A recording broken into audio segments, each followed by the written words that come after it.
تلاوت کی ہے۔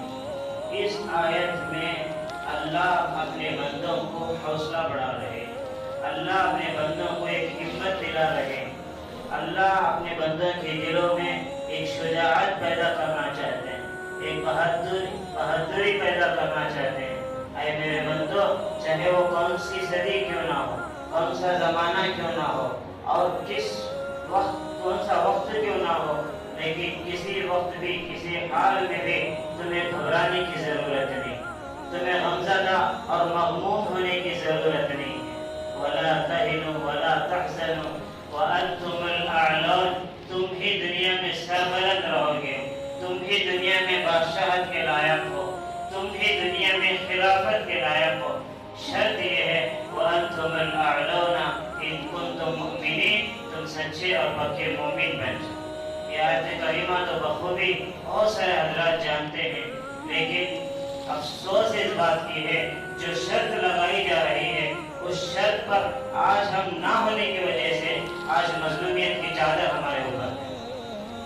آج ہم بے بس اس لیے بنے ہیں کہ ہمارے اندر ایمان نہیں ہے، ہمارے اندر اللہ کی محبت نہیں ہے، اللہ کی ذات سے ہونے کا کامل یقین نہیں ہے، جس کی وجہ سے آج مسلمان اسلحے ہونے کے باوجود، اسباب کے باوجود، مال کے باوجود، طاقت اور مجمع کے باوجود بھی مظلوم اس لیے ہے کہ اسے اللہ کا تعلق درمیان میں کٹا ہوا ہے۔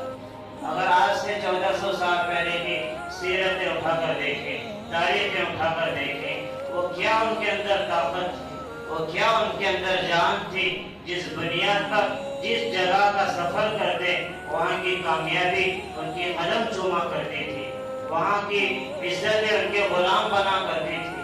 آج ساری دنیا میں اگر نظر دوڑائی جائے تو ہمیں افسوس کی سوا کوئی چیز ہمیں نہیں ملتی۔ اس کی وجہ یہ ہے آج سے 1400 سال پہلے جو سینے ہوا کرتے تھے، جو دل ہوا کرتے تھے، جس میں اللہ کی ذات پر کامل یقین تھا، اللہ کی محبت تھی، مرنا مٹنا اپنے لوگوں کا شیوا بن چکا تھا، مسلمانوں کا شعار بن چکا تھا، آج بخل کی وجہ سے، بزدلی کی وجہ سے، گناہ اور بے حیائی کی وجہ سے ہمارا وجود نہیں رہا، ہمارا جسم نہیں رہا۔ بس جیسے اور قوموں کی زندگیاں جو ہمیں سبق دے رہے ہیں، وہی سبق ہم بھی اپنے دوسرے قوموں کو دے رہے ہیں۔ ہمارے میں دوسرے قوموں میں کوئی فرق محسوس نہیں، بس ظاہر ہمارا نظر آتا ہے، ورنہ ہمارے اعمال، ہمارے اقوال، ہمارے کردار، ہمارے اطوار یہ کوئی سیرت طیبہ کے مطابق نظر نہیں آ رہے۔ ہماری تنہائیاں ہمیں جواب دے رہے تجھ سے بڑا فرعون کوئی نہیں، ہماری تنہائیاں ہمیں جواب دے رہے تجھ سے بڑا گنہگار کوئی نہیں ہے۔ ہماری تجارت، ہمارا لین دین، ہمارا انداز زندگی ہمیں دل سے ہمیں جواب دے رہا ہے کہ تم مسلمان نہیں، تیرا ایمان اپنے اندر نہیں۔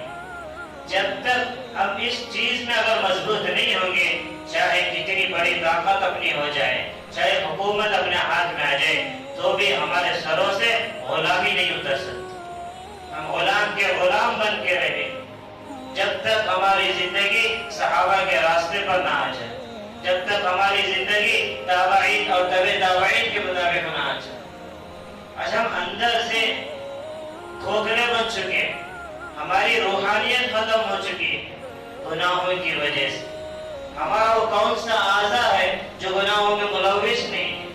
ہماری آنکھ بھی بے حیائی میں ڈوبی ہے، ہمارا ہاتھ بھی رشوت خوری میں لبریز ہو چکا ہے، ہمارے پیر بھی گندی محفلوں میں قدم رکھ چکے ہیں، ہمارا پورا وجود ہی گناہوں میں ڈوب چکا ہے۔ جب اللہ کے سامنے ہاتھ اٹھائے تو یہ ہاتھ کیا اللہ کے دروازے کھول سکے، ہماری آوازیں کیا آسمانوں کا سفر کر سکے؟ ہم تو بے جان بن چکے، ہمارے اندر کوئی طاقت نہیں۔ اس لیے آج علماء کا رونا اسی بات پر، ہمارے اکابر، ہمارے علماء، ہمارے ائمہ بارہا اپنے ممبروں سے آواز اٹھا رہے ہیں کہ لوگوں اپنی ضمیر کو جگاؤ، اپنے ایمان کو جگاؤ۔ کب تک ایسی بزدلی کی زندگی، کب تک ایسی بے حیائی کی زندگی؟ جب تک آدمی اپنے نفس پر قابو نہ پائے، اللہ کی قسم کسی قوم پر قابو پا نہیں سکتا۔ یہ طے شدہ بات ہے، جب تک آدمی اپنے نفس پر حکومت نہ کر سکا وہ اور قوموں پر کیسے صحابہ کی شان تھی. ومن جاہد یجاہد لنفسہ، وہ مجاہد ہو ہی نہیں سکتا جو اپنی نفس سے جہاد نہ کرے. میں بازار میں کھڑوں، میرا دل کہتا ہے کہ آنکھ کو کہ گناہ سے بچ جا، تو آنکھ کہتی کہ میری بات میں وہ طاقت نہیں کہ میں عمل کر سکوں. نہ میری بات میرے آنکھ ماننے کے لیے تیار ہے، نہ میری بات میرا ہاتھ ماننے کے لیے تیار ہے، نہ میرے پیر ماننے کے لیے تیار ہے. جب اپنے وجود پر اپنی حکومت قائم نہیں ہو سکتی، کیا خواب ہم دوسرے قوموں پر حکومت کریں؟ یہی چیز کے صحابہ کی زندگیوں میں بڑے بڑے طاقتور جب اپنے نفس پر قابو پا لیے، ان کا چلنا اللہ کے رسول کے مطابق، ان کا بیٹھنا اللہ کے رسول کے مطابق، یہاں تک کہ اپنے بس میں ان کی کوئی چیز نہیں تھی. اپنے آپ کو اللہ کے نام پر فروخت کر دیا تھا، اپنے آپ کو اللہ کے نام پر بیچ دیا تھا. کہا اللہ وہ چیز کھاؤں گا جو تیرا حکم ہے، وہ چیز کی طرف نظر بھی نہیں اٹھاؤں گا جس کو تو نے منع کیا ہے. اللہ میرا ہاتھ کبھی وہ عمل نہ کرے، اللہ میرا پیر کبھی وہ اس جگہ پر قدم نہ رکھے جہاں پر تیری ناراضگی ہوتی ہو، جہاں پر تیرا غضب بھٹکتا ہو. یہ صحابہ کی شان تھی. ایک ایک صحابی ملکوں پر جاتے تو فتح پا لیتے، کیونکہ ایمانی قوت تھی، ایمانی طاقت تھی. یہ صحابہ کا بھی شعار رہا ہے، تابعین تابعین کا بھی شعار رہا ہے. بس آج ہم ہی ہیں جو جذبے بے جان ہو چکے ہیں، ہمارے جسم میں کوئی جان نہیں ہے، بس ایک گوشت کا لوتھڑا بن چکا ہے، خون کی روانی ہے، بس اس کے علاوہ کوئی اپنے اندر طاقت نہیں.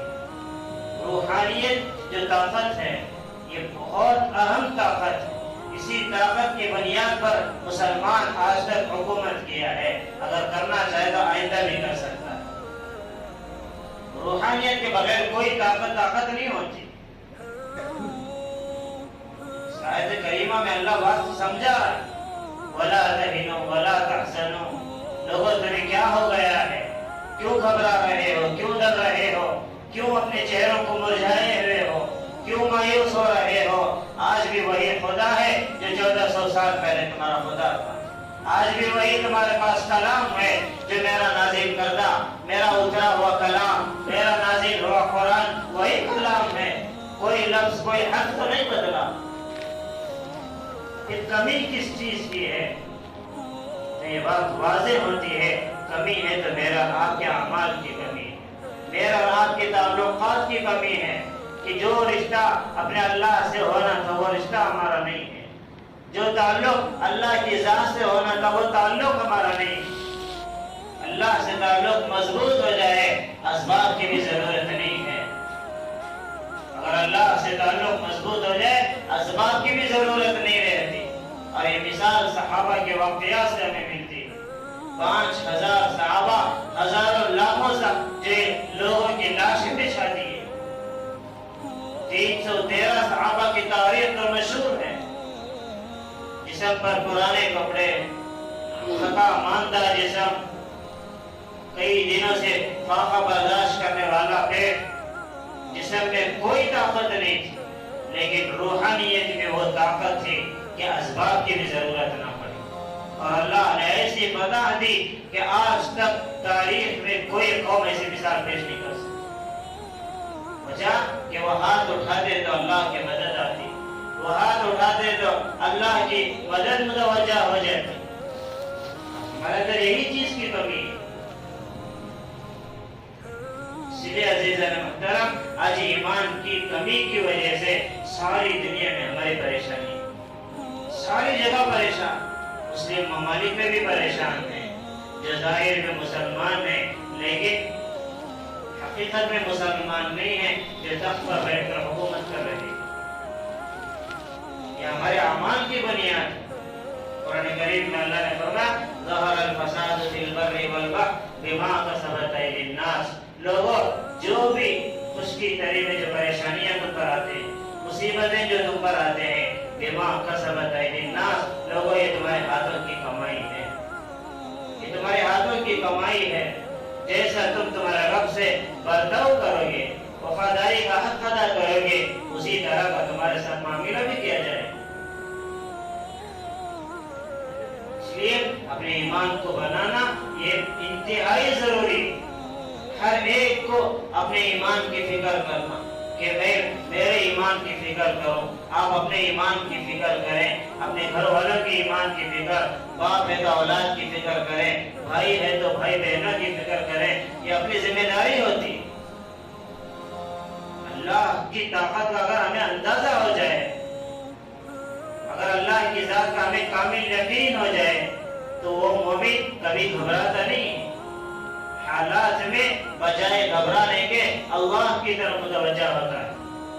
اور یہ ایمان کا شعار ہے, مسلمانوں کی علامت ہے کہ مصیبت کے وقت, پریشانیوں کے وقت اللہ کی طرف متوجہ ہونا یہ بہت ضروری ہے, بہت ضروری ہے.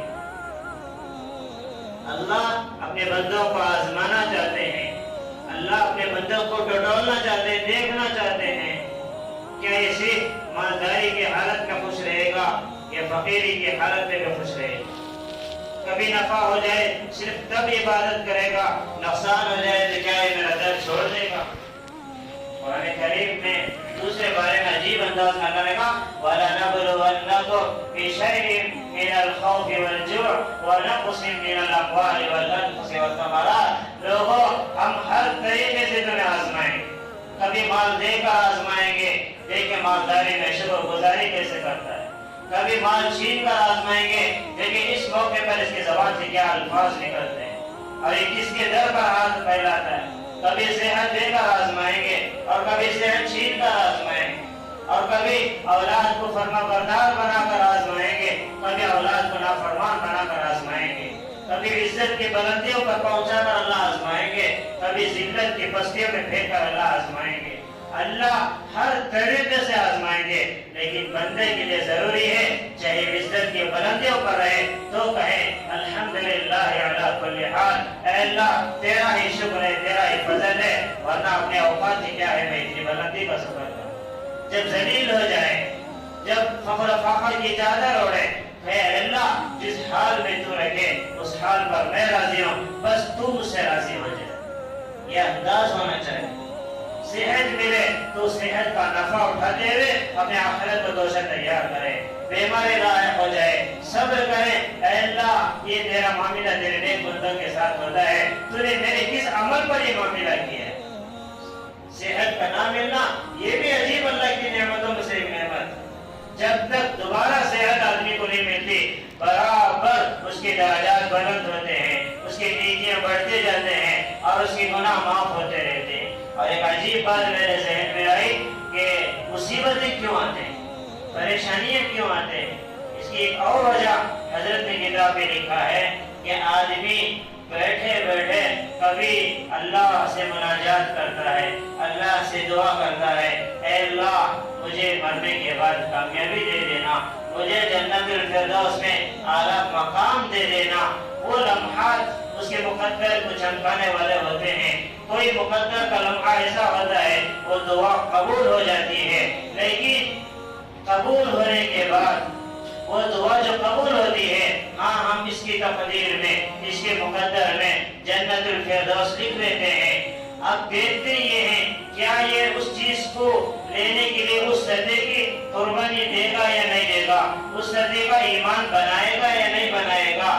اگر کوئی محنت کر کے قربانی بڑھا کر رات دن ایک کر کے جنت الفردوس میں پہنچنے تک جو اعمال کی ضرورت ہے اس سدے کا عمل کرتا تو ٹھیک ہے, اگر دعا تو کر لیا عمل نہیں کیا تو اللہ کہتے ہیں اس کی دعا تو ہم نے قبول کی ہے, ضرور اس کو وہ چیز دینا تو ضرور ہے, لیکن کیوں نہ اس بندے کو مصیبتیں دے دیا جائے, بیماریاں دے دیا جائے, پریشانیاں دے دی جائے, تاکہ یہ اس میں مبتلا رہے اور اس کے درجات بلند ہوتے جائے, یہاں تک کہ جنت الفردوس کا مستحق نہ ہو جائے. یہ اصل چیز ہوتی ہے. دعا جو ہم کر لیتے ہیں لیکن اس سجدے کی محنت نہیں کرتے, لیکن اللہ مشفق اور مہربان ہے, کسی نہ کسی چیز میں مبتلا کر کے اللہ وہاں تک پہنچانا چاہتے ہیں.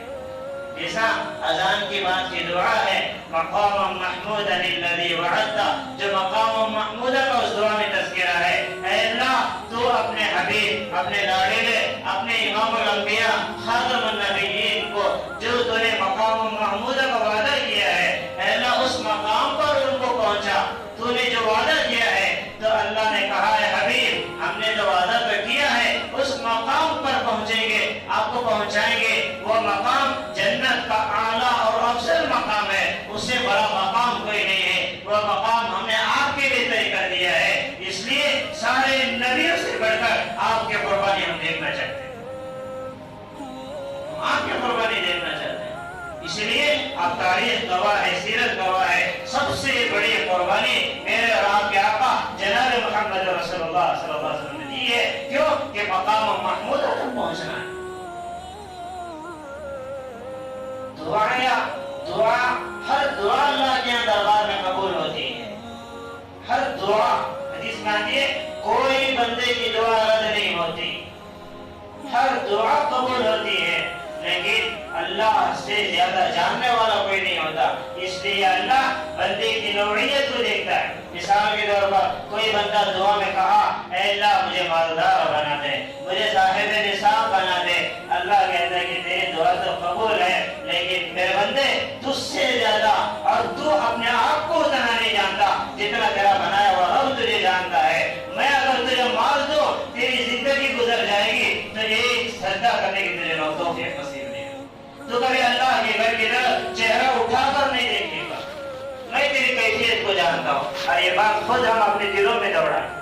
اگر اللہ ہمیں وہ زندگی دے جس کا خواب ہم دیکھتے ہیں، بڑا محل ہو، بڑے گاڑیاں ہو، عزت ہو، جاہ ہو، جلال ہو، سب کچھ ہو، آپ اپنے دل سے سوال کریں کیا ہم فجر کی نماز پڑھ سکتے ہیں؟ کیا ہم نماز کی پابندی کر سکتے ہیں؟ جو مصیبت میں اللہ کے سامنے مناجات کی لذت ہمیں ملتی ہے، اللہ کے سامنے گرم گرم آنسو بہانے کا جو مزہ ہے، اللہ کے قسم یہ جو ہے بڑے بڑے محلوں میں نرم بستروں پر بھی یہ مزہ نہیں نصیب ہوتا، یہ لطف ہمیں نہیں ملتا۔ ہمیں کیا پتا مناجات میں کیا لذت ہے، اللہ کے سامنے گڑ گڑانے میں کیا مزہ ہے، یہ ہم کیا جانے۔ اکابر کی زندگیاں اٹھا کر دیکھیں، اللہ والوں کی زندگیاں اٹھا کر دیکھیں، جو اللہ کے سامنے تڑپنے میں جو مزہ ہے وہ کسی نرم بستر میں وہ مزہ نصیب نہیں ہوتا، وہ کسی دنیا کے عیش و عشرت میں وہ مزہ نہیں ہے۔ عجیب لطف اللہ نے ہمارے لیے، ہمارے پاس وہ لطف وہ مزہ اس لیے نہیں ہے، ہمارے آنکھوں میں وہ حیاداری ختم ہو چکی ہے، ہمارے آنکھوں میں وہ طاقت ختم ہو چکی جو اللہ کے خوف سے آنکھوں میں آنسو بہایا جائے، اللہ کے خوف سے رویا جائے۔ جو آنکھ بے حیائی کے مناظر دیکھتی ہے وہ کبھی اللہ کے خوف سے آنکھوں میں آنسو نہیں بہا سکتی، اور جس کا دل گناہ کی وجہ سے سخت بن چکا، پتھر دل ہو چکا ہو، اسے کیا پتا کہ اللہ کے سامنے کا مزہ کیا ہوتا ہے، اللہ کے سامنے گڑ گڑانے کا لطف کیا ہوتا ہے۔ ہمارا قادر 2-3 گھنٹے ہاتھ اٹھاتے تھے، ان کو ہاتھ اٹھانے کا احساس بھی نہیں ہوتا۔ علامہ راضی رحمہ اللہ عشاء کے بعد سجدہ کرتے تو فجر کے اوقات میں ان کا سر سجدے سے اٹھتا تھا، اور بڑے شوق سے کہا کرتے تھے نشان سجود تیری پیشانی پر ہوا تو کیا ہوا، نشان سجود تیری پیشانی پر ہوا تو کیا ہوا، کوئی سجدہ رب کو ایسا تو کر جو زمین پر نشان ہے۔ یہ سجدہ یہ لطف اوجائے اکابر کی زندگی میں۔ ہمارا دل گناہوں سے بدزن ہو چکا، گناہوں سے بدتر ہو چکا ہے، اس کے اندر طاقت نہیں ہے، روحانیت ختم ہو چکی ہے، اور جس کی آنکھیں جو ہے نفس کی خواہشات کی چیزوں کو دیکھتی ہے، یہ بات ذرا نوٹ کر لیں، جس کی آنکھیں نفس کی خواہشات کی چیزیں دیکھتی ہے اس کا دل اس کے عذاب کے انجام سے اندھا ہو جاتا ہے، اس کا دل اس کے انجام سے اندھا ہو جاتا ہے۔ سنا بھی، اگر کئی بات سنا بھی تو وہ بات دل میں نہیں لیتا، بلکہ ایک کان سے سن کر دوسرے کان سے وہ بات چلی جاتی ہے، اسے توفیق نہیں ہوتی اس بات پر غور کریں کہ میری طاقت کیا ہوئی ہے۔ اس لیے اپنی جو گناہ کی جو زندگی ہے کہ میرے تنہائیوں کا معاملہ، یہ آج کے دور میں نوجوان کے لیے بڑی عجیب بات یہ ہے کہ نوجوان خصوصاً ان گناہوں میں مبتلا، دیواریں تک چیخ چیخ کر کریں پوری قوم تمہیں، سارے قومیں تمہارے اوپر ٹوٹے پڑے ہیں، ساری قومیں تمہیں لاتیں مار رہے ہیں، تم ابھی تک غافل بنے ہو، ابھی تک بے حیائی کے مناظر دیکھ رہے ہو۔ کاش اسی حال میں خدا نہ خواستہ تیری موت آ جائے، کیا تو اپنے رب کو چہرہ دکھائے؟ اللہ والے رو رو کے کہہ رہے لوگوں تنہائیوں میں گناہ کرتے ہو، جس کو کوئی نہیں دیکھ رہا سمجھتے ہو، جس گناہ کو کوئی نہ دیکھے اس گناہ کا خود وکیل بھی اللہ ہے، گواہ بھی اللہ ہے، گواہ بھی اللہ ہے۔ ما يكون من نجوى ثلاثة إلا هو رابعهم ولا خمسة إلا هو سادسهم۔ اکیلے سمجھ کر گناہ نہ کرنا، تم ایک ہو تو دوسرا خدا ہے، دو ہو تو تیسرا خدا ہے، تین ہو تو چوتھا خدا ہے۔ اللہ تو ہر حال میں ہمارے ساتھ۔ اس لیے عزیز محترم اپنی انفرادی زندگی کو بنائیں، یہ اصل طاقت ہوتی ہے، یہ سب طاقت ہوتی ہے۔ آج دیکھ رہے نہیں ہر ایک مصیبت میں پڑا ہوا ہے، ہر ایک مصیبت، مالدار بھی پریشان، فقیر بھی پریشان، تجارت کا بڑا بڑا تاجر بھی پریشان ہے، ہر ایک پریشان ہے۔ وجہ سمجھ میں نہیں آ رہی۔ وجہ تو یہی ہے کہ اپنی انفرادی زندگی اتنی بدتر بن چکی ہے۔ اگر یہ اللہ یہ زندگی کو ظاہر کر دے تو کوئی جانور بھی ہمیں دیکھنا پسند نہ کرے۔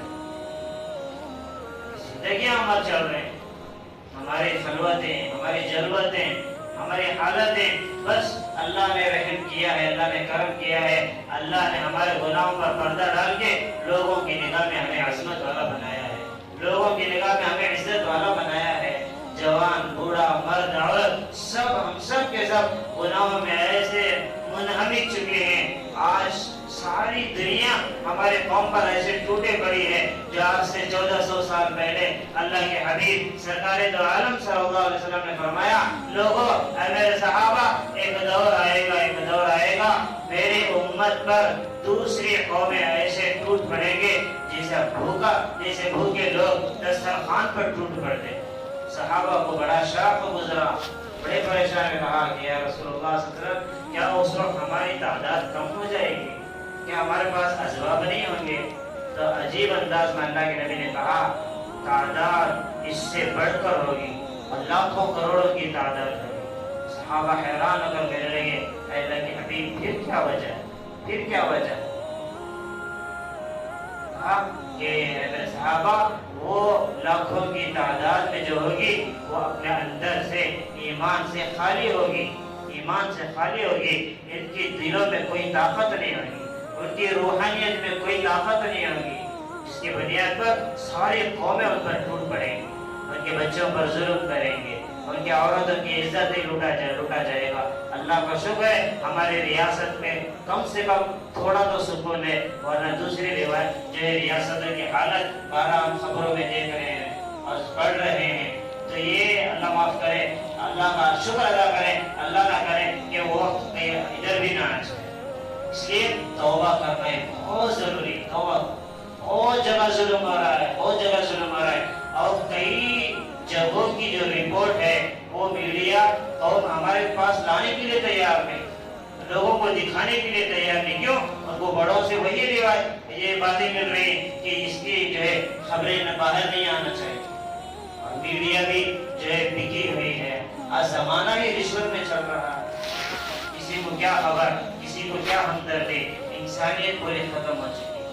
بس چند تحریک دین کے ہیں جو آج بھی جو ہے بڑے سوز دل لے کر محنت کر رہے ہیں، ایک درد دل لے کر پھر رہے ہیں، جیسا ہماری جمعیت علماء ہند ہے، اور اللہ علماء دیوبند کو جزائے خیر دے۔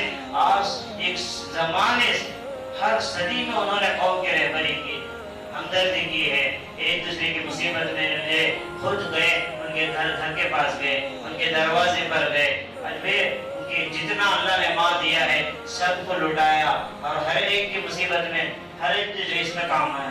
یہ ان علماء کا احسان ہے، اللہ ان کی عمروں میں خوب برکت ہے۔ اسی طرح دوسری بھی ہماری جو ہے بڑی جماعت کی شکل میں، حالانکہ کسی ایک مسلک کی طرف نہیں ہے بلکہ ہر مسلک کے لوگ اس میں مل کر کام کرتے ہیں، جسے پاپولر فرنٹ آف انڈیا بولتے ہیں۔ اللہ ان کو بھی جزائے خیر دے، انہوں نے ہر میدان میں آگے رہا اور قوم کی اعانت کی، قوم کی مدد کی، اور یہ آج بھی جو ہے دہلی کے فضادات میں کئی ایریے، حالانکہ میرے ساتھ بڑے ہوئے لوگ بھی دہلی میں موجود ہیں، انہوں نے فون پر بتایا غریب جو ہے محلوں پر انہوں نے ظالم لوگوں نے حملہ کیا رپورٹ خود دہلی کے شہر میں رہنے والوں کو پتا نہیں، اس کے حالات باہر نہیں جا رہے، کوئی بتانے کے لیے تیار نہیں، اگر کوئی بتائے تو اسے اپنی جان کا ڈر ہے، دھوکے کا ڈر ہے۔ اس لیے یہ ہماری ذمہ داری ہے کہ اللہ کے نبی صلی اللہ علیہ وسلم نے فرمایا کہ مغرب میں رہنے والا اگر ایک مرد، اگر ایک میرا امتی اگر اسے کانٹا بھی چبھ جائے، مشرق میں رہنے والا اس پر افسوس نہ کرے، وہ میری امت میں ہو نہیں سکتا۔ کل جسد واحد، پورے امت ایک جسم کے مانے، اس لیے ہم جتنا ہو سکے دعائیں کریں اور مالی تعاون بھی کریں۔ ہمارے نوجوان بڑے جو ہے آئے ہوئے تھے کہ پاپولر فرنٹ آف انڈیا کی طرف سے جہاں جہاں پریشانی ہوئی ہے، جہاں جو ہے مسلمان کی عزت کو، مال کو جو چھینا گیا ہے اور گھروں کو ختم کیا گیا ہے، پوری جو ہے ان کی اعانت کر رہے ہیں، مدد کر رہے ہیں۔ نماز کے بعد وہاں باہر کھڑے رہیں گے، آپ جتنا چاہے ان کا تعاون کریں۔ یہ ہم جتنا تعاون کریں گے اللہ سے امید ہے وقت آنے پر اللہ بھی ہمارے اس لیے مدد کرے گا۔ اور حدیث میں بھی ہے کہ ارحموا من فی الارض یرحمکم من فی السماء، لوگوں زمین والوں پر رحم کرو، آسمان والا تم پر رحم کرے۔ تو یہ بہت ضروری ہے، اور خصوصاً دعا بھی کرتے رہیں، اور روزانہ اکثر لوگ صدقہ کرتے ہیں کہ میری طبیعت اچھی ہو جائے اس کے لیے صدقہ، میری بیوی کی طبیعت اچھی ہو جائے اس کے لیے صدقہ۔ آج سے ایک 5-10 روپے اس لیے بڑھا دیں، اے اللہ پوری قوم جو پریشان ہے میں اس لیے بھی صدقہ کرتا ہوں، پوری قوم کی طرف سے بھی صدقہ کریں، تاکہ اللہ پوری قوم کی حفاظت کرے اور ہمارے ماں اور بہنوں کی حفاظت کرے۔ اور جو خصوصاً اپنے اولاد کی نگرانی رکھیں۔ نوجوان بیٹیاں ہیں، نوجوان بیٹے ہیں، نوجوان بیٹے ہیں تو رات میں 9:30-10 بجے کے بعد زیادہ آوارگی میں رہنے والے بچوں کے ساتھ نہ گھومیں۔ اپنے اولاد کی فکر کرنا، ان کے دین کی رہبری کرنا بھی ہماری ذمہ داری ہے، آپ اس کا بھی خیال رکھیں۔ اور تیسری بڑی افسوس کے بعد بھی جو ہے یہ بات آپ تمام حضرت جانتے ہیں کہ ہمارے ہونے والا شہر کا جو اجتماع ہے، اور اجتماع اکثر لوگوں کو سمجھ میں نہیں آتا اس کی وجہ کیا ہے، یہ لوگ کیوں اتنی تکلیف اٹھا رہے ہیں، اس کو کیوں اسے ہر حال میں کرنا بلکہ محنت کر رہے ہیں، اس کا نتیجہ کیا ہے، اس کا فائدہ کیا ہے۔ اس کا سب سے بڑا فائدہ یہ ہے، جسا میں ایک آدھا گھنٹہ آپ کے سامنے تقریر کیا کہ ہمارے آج ساری پریشانی کی جو وجہ ہے وہ اللہ سے تعلق نہ ہونے کی وجہ سے، اللہ سے تعلق کٹنے کی وجہ ہے۔ یہ جو ہماری محنت ہوتی ہے ساری دنیا میں ہوتی ہے، کسی ایک جگہ پر کسی ایک خطے میں نہیں، بلکہ اللہ نے اسے ایسے قبولیت دی۔ عرب عجم کا علماء سے سفر کرتے ہیں، مشرق مغرب میں اس کا ڈنکا بجا ہوا ہے، ایک زمانے سے لوگوں کے دلوں کو، لوگوں کی ضمیر کو جگاتے ہوئے ہزاروں شرابی، ہزاروں جوا کھیلنے والے، ہزاروں جو ہے ظالم لوگ اپنے ظلم سے توبہ کر کے اللہ کے قریب ہو گئے ہیں۔ تو بہرحال ایک بار جو ہے اب دیکھیں کتنی بڑی افسوس کی بات ہے کہ پوری امت میں دین کو جگانا چاہتے ہیں، ایمان کو جگانا چاہتے ہیں، اپنے اندر ایک شعور پیدا کرنا چاہتے ہیں۔ یہاں پر کسی دوسرے مذہب والوں کی ہمیں آڑ نہیں ہے، بلکہ اپنے ہی لوگوں کی ہے، اپنے لوگوں کا ہی نقصان ہے، اپنے لوگوں کی تکلیفیں ہیں۔ جیسا کہ کہا جاتا ہے کہ دل کے پھگولے جل اٹھے سینے کے داغوں سے، دل کے پھگولے جل اٹھے سینے کے داغوں سے، اس گھر کو آگ لگ گئی گھر کے چراغوں سے۔ کسی اور نے گھر کو آگ نہیں لگائی بلکہ خود گھر والے گھر کو آگ لگائیں، یہ ہمارا حال بن گیا ہماری قوم۔ اور افسوس کے ساتھ یہ بات کہی جاتی ہے کہ ہمارے شہر کے مسجدوں میں جو امام ہیں منبر رسول پر کھڑے ہو کر کے ان کو شرم نہیں آتی، منبر رسول پر رہتے ہوئے اللہ کا ڈر نہیں آتا۔ آج ضرورت ہے پورے قوم ایک ہونا ہے، لیکن وہ لوگوں کی جہالت کا فائدہ اٹھاتے ہوئے وہ لوگ اپنے پیٹ کو پالنا چاہتے ہیں۔ آپ لوگ ان کو یہ میسج دے دیں 4 دن کی زندگی ہے، بھیک مانگ کر بھی کھا جائے تو زندگی گزر جائے گی۔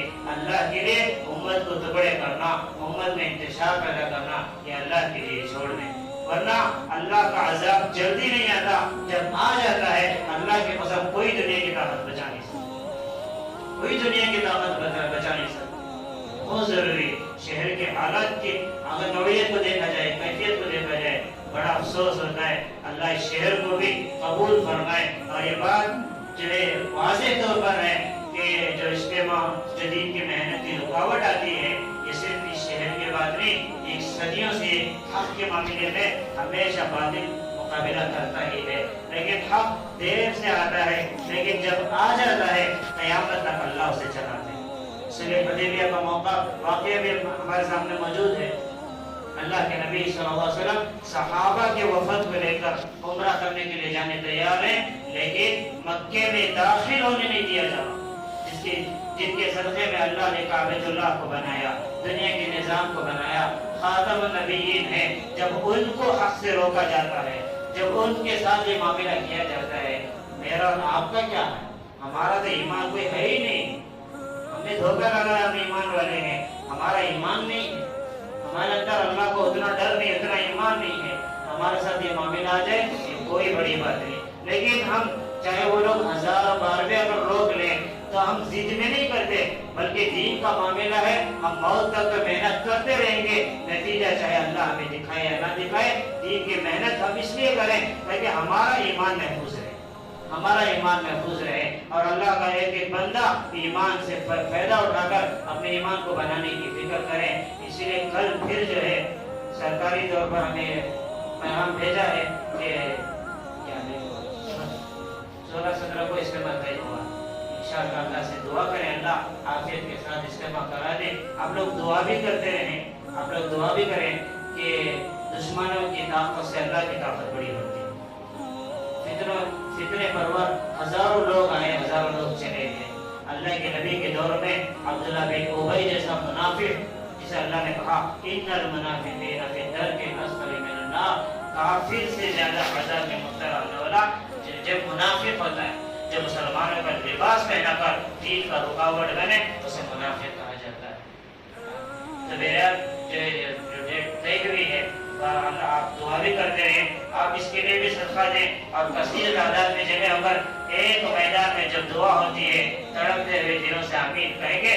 اللہ سے امید ہے اگر اللہ کی رحمت اگر جوش میں آ جائے، اللہ پوری دنیا کے انسانوں کی اللہ حفاظت کرے گا، اور پوری دنیا میں جو امت ہے اللہ ساری پوری امت کے مسائل کو حل کرے گا، اور کسی کے پاس ضد کے معاملے میں بات نہ کرے کہ دیکھو ہم پھر کر رہے ہیں، ہر حال میں کر رہے نہیں، ہم کسی کو بتانے کی نیت سے نہیں کرتے، ہم اللہ کی رضا کی نہیں کرتے، ہم کسی کے مقابلے میں نہیں کرنا ہے۔ کوئی دشمن بھی کوئی چرچا بھی کر رہا، کوئی دشمن نہیں، وہ بھی اپنے جو بھی کلمہ پڑھا ہے وہ اپنا ہے، بس صحیح علم نہ ہونے کی وجہ سے، ان کے علماء صحیح رہبری نہ کرنے کی وجہ سے آج یہ امت میں دراریں آ چکے ہیں۔ اللہ سے دعا ہے اللہ پوری امت کو اللہ ایک بنا دے، متحد بنا دے، اللہ متفق کر دے، جیسا اللہ کے نبی نے کہا انما المؤمنون اخوہ، المسلم اخو المسلم، مسلمان کا بھائی ہوتا ہے۔ ہم اسی کا سبق پہنچائیں، اسی کا پیغام امت میں پھیلائیں، ہر ایک سے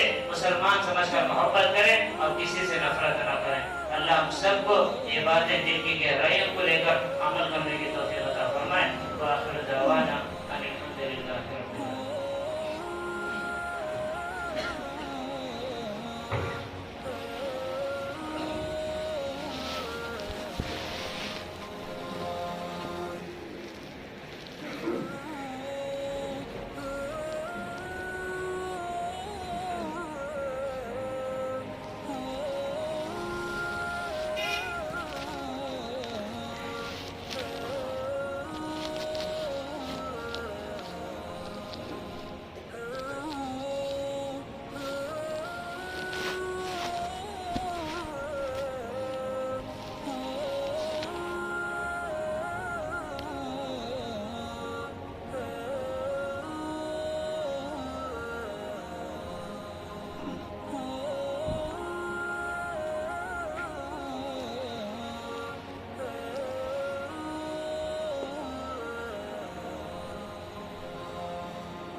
لوگوں